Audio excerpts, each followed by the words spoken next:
The overall goal of this procedure is to measure the activity of the E. coli Inducible Lysine Decarboxyase using a colorimetric assay. This is accomplished by first reacting the substrate L-lysine with the enzyme LDCI in an Eppendorf tube, and then removing samples at 3 time points into a stop solution. The second step of the procedure is to react the samples in the stop solution with 2,4,6-trinitrobenzene sulfonic acid, or TMBS. TMBS reacts with the primary amines of the substrate and forms the products TMP lysine and TMP cadaverine, respectively.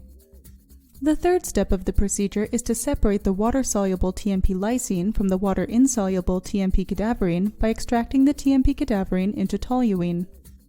The final step of the procedure is to measure the absorbance at 340 nanometers of the TMP cadaverine in the toluene phase.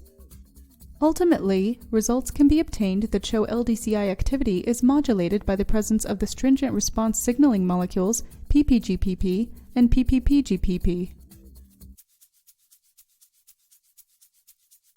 Hi, I'm Usheer from the laboratory of Dr. Walid Houry in the Department of Biochemistry at the University of Toronto. Today we will show you a procedure for measuring the activity of the Escherichia coli Inducible Lysine Decarboxyase, LDCI.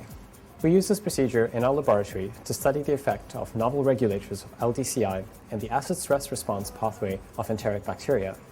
So, let's get started.